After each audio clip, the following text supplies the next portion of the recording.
Welcome to the Deep Dive.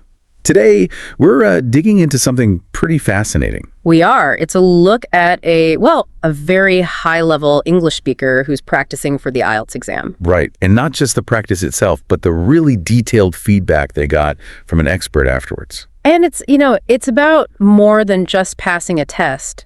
It really opens up into communication, how we adapt personally. And self-reflection, too. It's quite deep, actually. Definitely. The source covers a lot.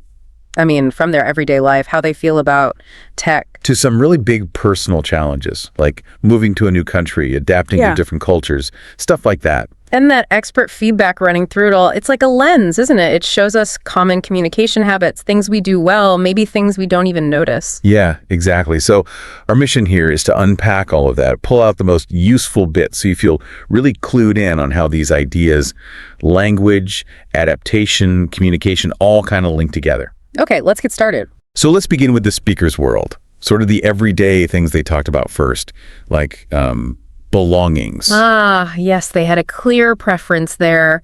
Fewer things, they said it's more easier to deal with. Which makes sense. They gave that example, didn't they? Laptop, iPad, phone, feeling like it's just, too much of the same sort of device. Yeah. An overload. It is interesting, though, wanting simplicity, but then immediately saying what they absolutely couldn't live without. Right. Phone, water, and their cats. Can't forget the cats. It shows that balance maybe between wanting minimalism and needing practical things, or, emotional connections. And they threw in that little detail about organizing books by color. Mm-hmm. It's small, but it paints a picture, doesn't it? It does. Gives you a sense of their personal style. Then there was technology. Yeah, the classic double-edged sword thing. Exactly. On the one hand, hugely positive. Connecting with friends far away, networking for work or business. Sharing creative stuff like music or art on social media. They really saw the upside there, especially compared to the past. For sure. But there was definitely this other side, wanting less tech overall. Mm-hmm. Worries about AI taking over jobs, wanting to be less dependent. So they get the benefits, absolutely, but there's this caution too, maybe feeling a bit overwhelmed by it all. Okay, shifting from external stuff to more personal habits. Yeah. Reading came up. Right. They enjoy it, self-help books particularly, but felt they don't do enough. And blame technology, basically.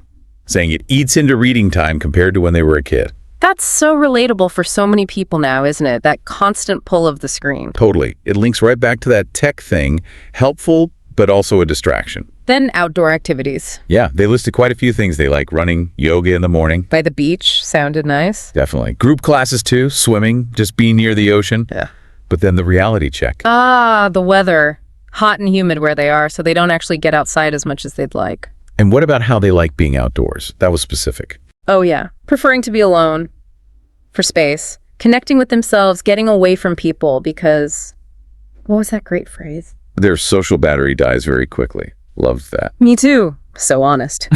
They did say both solo and group time have benefits, but they shared that story about the solo trip to England. Right, just being alone in nature, walking around the city. And finding you learn a lot that way, that quiet reflection time. And they weren't stopping there. Future plans included paragliding and skiing. So definitely up for a challenge. Which actually is a perfect lead-in to the deeper stuff they talked about, adaptation, growth. Yeah, this was a really core part of their responses. A big one was moving abroad for university right after high school. They said they chose to go abroad for the resources, the opportunities. Makes sense. But wow, the start sounded really tough. Struggling to fit in, different culture, different ways of thinking. Yeah, feeling out of place. And in their specific degree, art, feeling like they didn't have the same experience as others. It got quite intense. They mentioned crying in class, having breakdowns. That's significant. But the takeaway was key. Learning to just keep pushing through. Reframing it, seeing it as a learning experience, and realizing that after, a year or two, you do start to acclimate, to adapt properly. Which got them thinking about why change is hard generally. Yeah, suggesting we humans just don't like change. We prefer stability, the familiar. And they linked it to programs set up in our brains during childhood. Right, like default settings. And straying from those patterns can trigger that primal fight or flight response. Makes you feel stressed, want to run away or resist. Exactly. That ancient survival wiring kicking in when things feel unfamiliar or uncertain. They also had some really good thoughts on cultural adaptation specifically. Like, why do some people handle it better? They felt it's about finding a culture that just clicks, that fits them more as a person, as a soul. Being open, trying to empathize with locals, embracing the new stuff. And when you find that sense of freedom or belonging, you naturally start adopting that new lifestyle. But they were also realistic. Some values in a culture just won't resonate with you personally. And they shared that really personal example, didn't they? Moving from America after their degree. Yeah, because they felt a couple of values in that culture I didn't resonate with, and needing to find somewhere that felt more in coherence. That takes guts and a lot of self-awareness. And maybe the most powerful point they made was about how facing challenges helps you grow. Fundamentally, yeah. It forces you to listen to yourself more, to follow your gut. Their belief was really strong. Nobody grows without pain. Seeing pain as a big life teacher. Helping you become a better version of yourself, that reframing of pain is, well, it's pretty profound. Instead of just something bad to avoid, it becomes this engine for transformation. Difficulty as an opportunity. Yeah, really powerful perspective. Okay, so let's switch gears now. From all that deep personal stuff to the expert feedback on their communication during the test practice. Right, and this feedback is super useful, not just for tests, but for everyday communication principles. So what were the strengths? The expert pointed out quite a few. Pronunciation, first off. Band 9, described as amazing, even perfect. Wow, okay. What made it so good? Clarity, mainly. It sounded like a standard American accent, which helps people understand globally. Yeah. And importantly, it didn't sound forced, it sounded natural. Right. Plus, excellent use of all the technical bits, intonation, connected speech, word stress, to really get the meaning across. Let's quickly break those down. Intonation is like the melody of your voice, right? Rising for questions, falling for statements. Exactly. Connected speech is how words flow together smoothly, like native speakers do. And word stress is emphasizing the right part of the word. Got it. And the speaker did all that really well. Masterfully, according to the expert. Even little things like their voice rising and falling naturally when they were listening things. Nice. Okay, what else? Vocabulary. Also band 9, also amazing. The expert loved one phrase in particular. Which one? Draining a social battery. Ah, yeah, that's a great one. It is. The expert called it poetic, precise, economical, and elegant. Economical meaning it says a lot with few words. Exactly. Captures that whole complex idea of introverted energy levels in social settings really vividly, but efficiently. It really makes you appreciate those kinds of phrases, doesn't it? The ones that just perfectly nail an idea. Absolutely. Finding language that's both rich and concise, that's a real skill. Okay, so pronunciation, vocabulary. What about grammar? Also, band 9, the expert mentioned tiny little slips, but said they happen very infrequently. And stress, that's normal. Totally normal, yeah. Even for native speakers. Crucially, it doesn't tank your score because they look at the totality of your performance. Right, the overall picture, not just tiny mistakes. So overall, incredibly strong performance in those areas. But there's always a but, isn't there?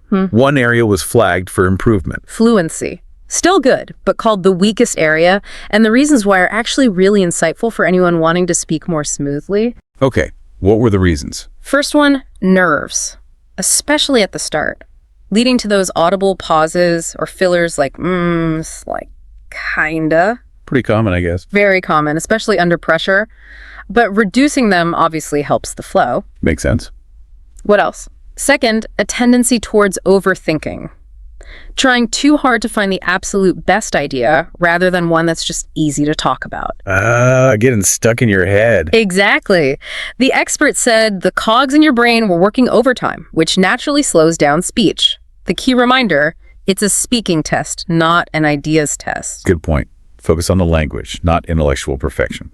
And the third thing, Sometimes thinking and speaking at the exact same time and occasionally repeating the question back. which also slows things down. Yeah, and it doesn't really showcase your English skills effectively. Okay, so those were the issues. What was the advice for improving fluency? Pretty practical stuff. Preparation naturally helps calm those initial nerves. And simplify your ideas.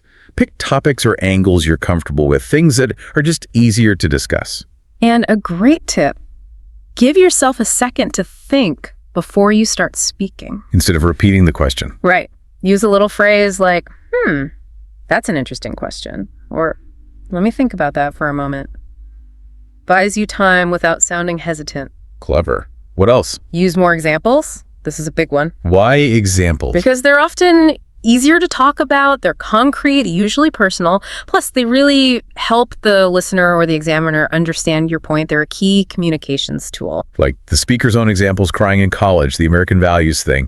Those made their points really clear. Exactly. Those personal stories are powerful. The advice was basically, imagine you're explaining it to someone who knows nothing about it. You'll naturally use more examples. Good analogy. Yeah. Any other tips? Just framing it differently in your mind. Think of it as a conversation, not a performance, like chatting with a friend in a coffee shop. Takes the pressure off. Hopefully. And remembering again that the score is based on the totality. Don't sweat a few early stumbles. Okay, so if we step back and connect the dots here, it's really interesting how the speaker's personal reflections on dealing with challenges kind of line up with the communication advice. It really is. That resilience they talked about, keep pushing through when moving abroad, feeling lost. That's the same kind of mental toughness you need to manage nerves in a test, or just articulate yourself clearly when you feel under pressure. Definitely. And the advice to simplify ideas for better fluency. It mirrors the speaker's own preference for simplicity in their life, like with their belongings. Yeah, the desire for things to be manageable, less overwhelming. Seems consistent. Whether it's physical stuff or how you communicate, and that idea of pain as a teacher. It fits perfectly with using feedback, doesn't it? Even feedback pointing out a weakest area. You take it as a tool for growth. Exactly. Embracing the difficult bits, whether personal struggles or communication tweaks, that's how you develop. So, quite a journey we've taken. From looking at how someone navigates their daily life, their tech habits, Through these really deep experiences of adaptation, finding cultural identity, and landing on these very practical, but also quite profound insights into communicating effectively, all thanks to that expert feedback. it really shows how linked our inner world, our experiences, our resilience is to how we express ourselves outwardly. And how valuable reflection and feedback are, not just for tests, but just for, well, getting through life better. That ongoing process of adapting, learning. And maybe here's a final thought for you, the listener, to kind of chew on.